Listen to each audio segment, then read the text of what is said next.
Well, today's the day. The blaster called and he said, I'm ready to do a real hot rod. Welcome back to the channel, and now we start playing with the CRX again. Well, it's right about early summer in 2021, and we've been playing with some other cars. CRX has been tucked into the corner, and I know a lot of viewers have been asking, where's the CRX? What's going on with the CRX? And we are going to begin continuing the work on this rusty 88 SI from Minnesota. And so I pulled it out of the corner. Now, one of the reasons I put this car in the corner is because it started getting warmer around here. Got other cars that I'm trying to drive. In terms of the other cars, the FRS is driving on the streets. There's still the one driveline component that's preventing me from going drag racing. And I was driving around on the streets the other day and I realized it's a big waste of time. It's really fun, don't get me wrong, but it's a big waste of time. I should be at home getting something done on this, since this is gonna be for next year. This one's obviously not gonna drive this year, and so I pushed it into the corner. The next thing that I have to do is the metal work on it, but I can't really do the metal work until I know all that rust is out of there. We've primed it, just made sure that the work that we do is gonna be lasting. So it was easier to just kind of tuck it in the corner and deal with it this winter, which winter is an excellent time to work on projects like this because you can't go outside. As you can see, there's still a ton of parts in this car. The steering column's still in it, all the suspension pieces. But when it goes to the blaster, we're going to be looking to just get all the stuff cleaned up around our areas where we're going to be doing metal work. This is again a driver, so it should be nice.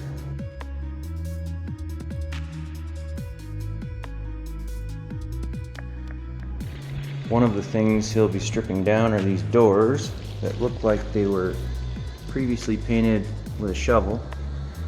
So I got all the glass out of that, got the glass clean.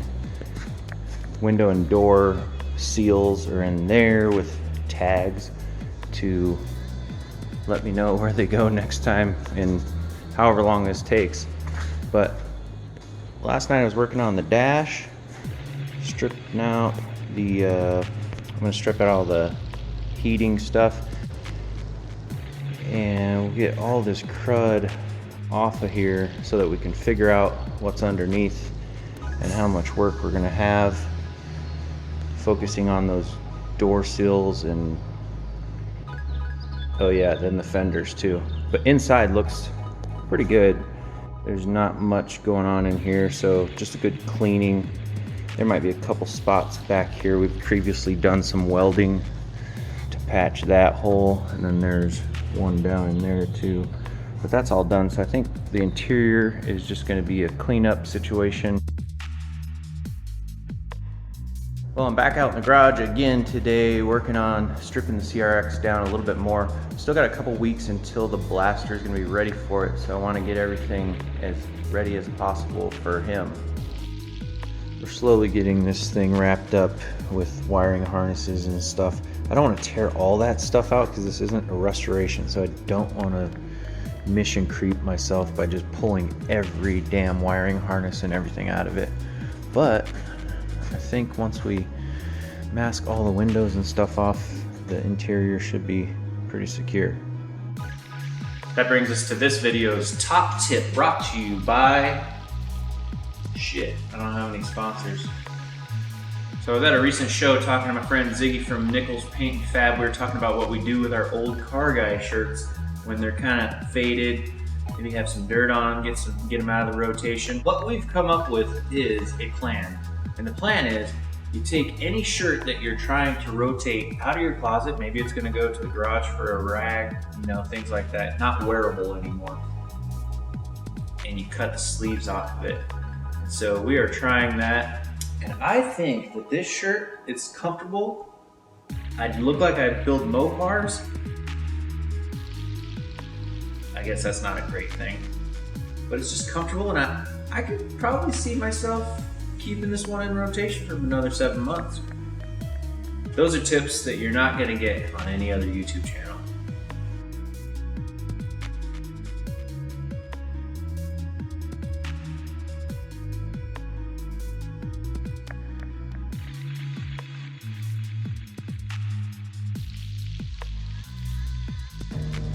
From here on out, the whole goal is going to be cleanliness. So I haven't washed it since when we bought it, and then we ripped it all down. There's been some metal work and stuff. I just want to, it is going to go to the sandblaster in next week. It's going to get more dirty, but I want cleanliness at all times from here on out.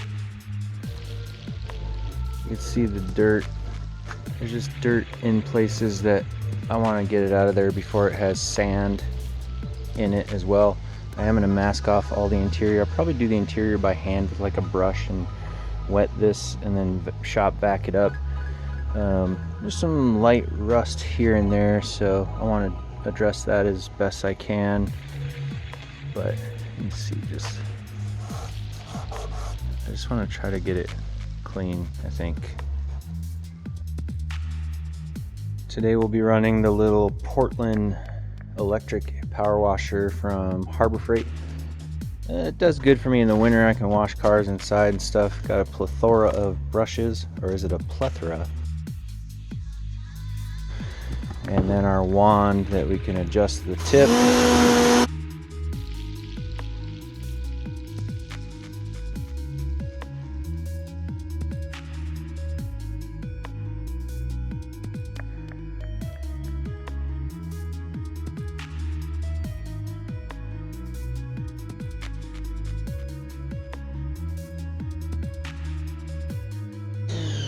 Boom, ready for the car show.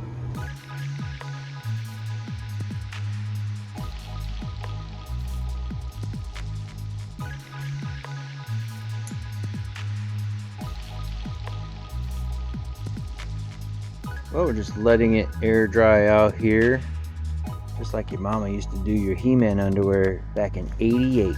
So we're keeping it all period correct. There's a lot of junk in this windshield wiper cavity. There still is some junk in there, but I got a lot of those leaves out. Little hidden crevices like down in there and down over in that one. Got to blast all of that out. I know what you might be thinking. You're spraying water on a car with bare metal, but the next place this car goes to is the sandblaster. So they're going to be removing all of the paint and all of the rust that you see. So getting the car wet one time is not going to be a huge deal. And I didn't want to pull the whole wiring harness out of this, as it's not like a full restoration. I'm not going that far. But I really don't want to do anything on the interior because it looks pretty good. But this corner here has been suspect from day one. It's the side with the Bondo peeling off of it. It's the side with a ton of Bondo there and also down here. So I don't really know what happened. You would think taking the paint off, you'd see a sign of a collision or something. This had an aftermarket window in it, so that was changed. Looking inside, I'm looking for signs of body repair. That little joint down there looks rusty, but you know, normally behind all the interior panels you'll see where they've done something. And I can't really say there's one thing that's, you know, been messed with back here, other than it's just not in general good condition. So I'm not really sure.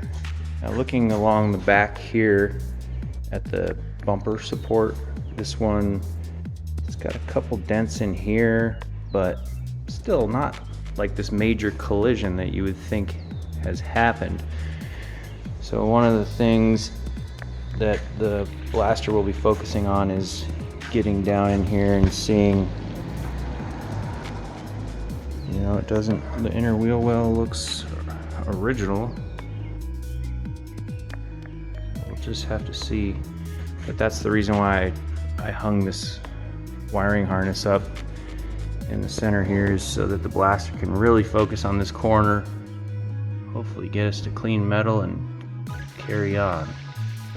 Well, today's the day we take the CRX to the sandblaster. Real excited. I've never actually had a car sandblasted before, so it'll be interesting to see the process and how that works. The CRX has been in the trailer, packed up with the doors for a couple weeks now. I've just been waiting for the guy to call me and say I got an open spot. So we're gonna take it over there, unload it, see what he's up to, sandblasting.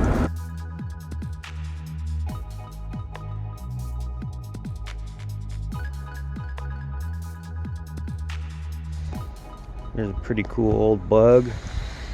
Yeah, well, I don't know the story on this one if he's trying to save it, but always cool at the sandblaster spot. That's where all the cool. Oh, somebody's got a second gen Firebird issue. There's a couple of them back there. There's 3 of them.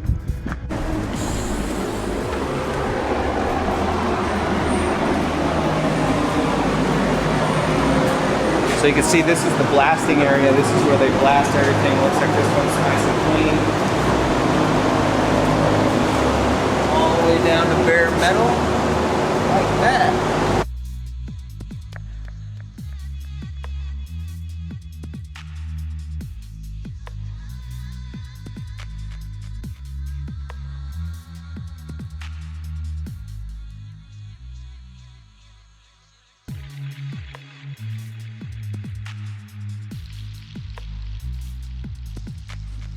So we got the car dropped off here at Blastmaster in Shakopee. Went over all the areas that Tom's going to go through with either the plastic to get the paint off or the sand, I guess it is, to get the rust. Brought in the doors, said it'll be a couple weeks, and through the magic of YouTube, it's done. I wish it were that easy. But the next time you see the car, it will be done. And we'll be looking to epoxy primer it, all the bare areas, so it doesn't start flash rusting again. So, here we go. Now that we've got the car at the sandblaster, I've still got a couple items here at home that can be worked on. The hood, the 2 bumpers, probably the sunroof top. I can start sanding on that, because when the car gets back, I'm really gonna be looking forward to see how the metal is and then start doing the metal work to the actual car. So in the meantime, they said it would take like a couple weeks to get the car back here. In the meantime, I'm going to start doing some sanding on those items, and I didn't want to start sanding in the middle of the garage. Obviously, it gets everywhere. So I've created this sanding center, if you will, out of plastic and some ladders and stuff like that. But I've got a fan blowing out the window, so that hopefully I can go in there. There's an electrical outlet in there. Sand whatever I need to sand in there and hopefully contain the dust, because it can get pretty dirty.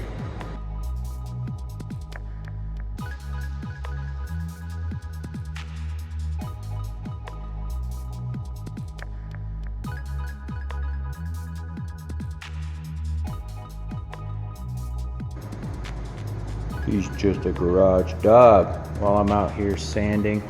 I've been playing around with the hood. Look at that, fold out tables, best tool in the garage, because you can just make a mess of whatever you want to do. So after 2 layers of Bondo on this, 2 thin layers, I will say, I'm starting to get this hood straight.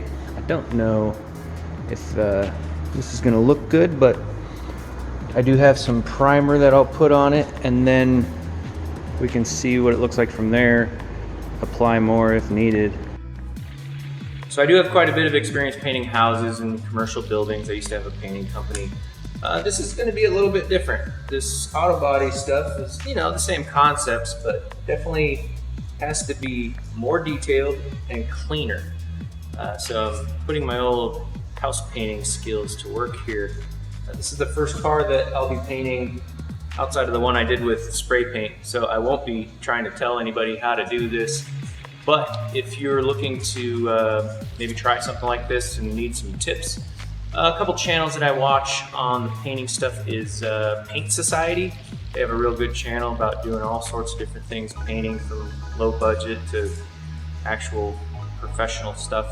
And then There's a channel, Eastwood does a series called Hands on Cars with Kevin Tetz, and he goes over all the different fillers, primers, when to use this or that or the other thing. So I've gotten a lot of tips from those channels, and so if you want to try to make your garage a dirty mess, well, watch that channel. I wasn't too concerned about making the paint booth. I just used some 0.3 mil plastic hung from the walls, and then I think that's 3 mil on the floor. I've got everything sanded to what I think will work out for just the epoxy primer. That's going to be our base layer primer, so there can be more body work there. I just hope I didn't go too high on the hood, but it feels good.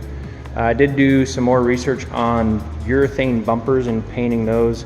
I guess that needs a flex agent and adhesion promoter, so don't have that, so I'm not going to do the bumper today. I learned that from watching Paint Society YouTube, actually. So I've got the little cheap Harbor Freight gun, a little suit thing. Looking at the sunroof panel on this car, it's in really good shape. These are really known for being rusty around the edges. This one I can tell was not original to the car because it's red and the car was black. But being rusty around the edges, I did clean that up, and I want to get some primer back there too, which means I have some way of hanging that.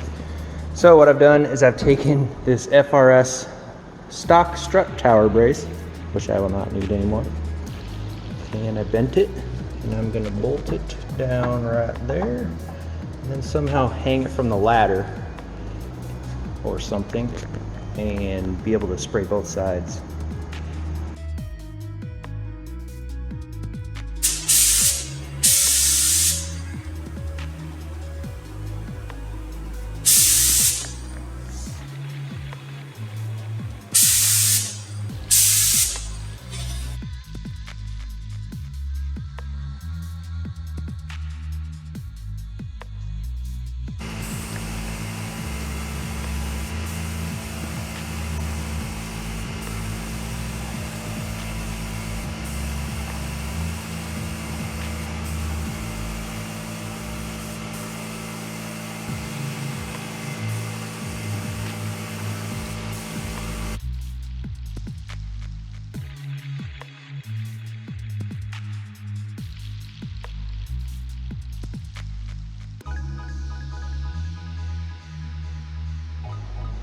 Well, we got those sprayed and the mess all cleaned up. There's a lot of things you need with paper towels and this wipe and that wipe, and so 2 coats. It didn't quite cover the inconsistencies of, or you can still see where I did some filler work. But as far as the finish goes, I mean, it came out pretty good. Just, you know, no orange peel or anything like that. I did scratch the hood back here, taking the stand off of the sunroof, but this is going to be just the first coat of epoxy, and the main goal was to just figure out what I was doing with the gun. So it wasn't so bad. You could see where I sprayed down on the hood, and the only overspray was just, you could see a fine mist on the floor.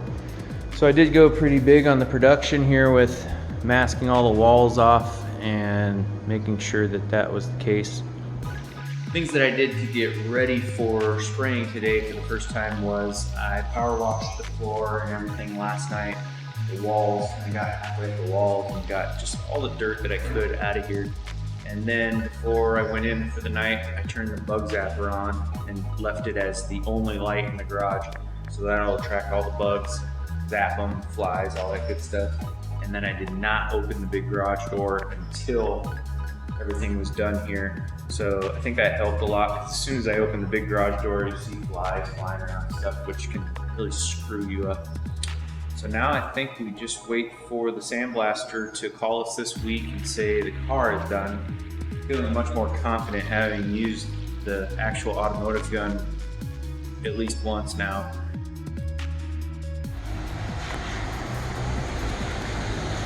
There it is! Yes.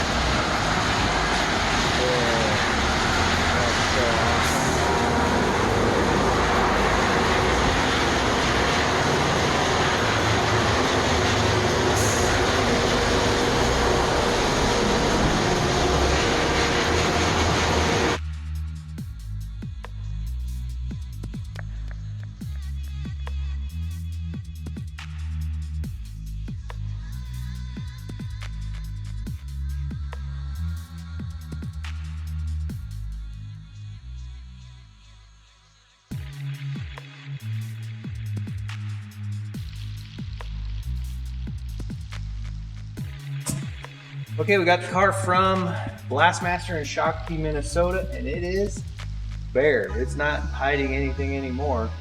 The surface finish is a little bit rougher than you would normally paint. And being naive, I thought we were just gonna wipe this thing down and spray it with epoxy primer today. That's not gonna happen. But you can see where the rust parts were, and so we can address that. The fenders had them do that too, because those are probably a pain to be so flimsy. There was nothing wrong with the fenders. The problem areas that we knew of were here with this rocker panel. Got a new one of those, so we'll have to patch that up. And this back corner, wasn't sure whatever happened to it. There was an aftermarket window, there was a lot of Bondo back in here. Now that it's revealed, you can see they've patched in this whole outer panel. The inner panel is good, so I'm not really sure what all happened back here, but no better time than now to see everything so that we can get it fixed up.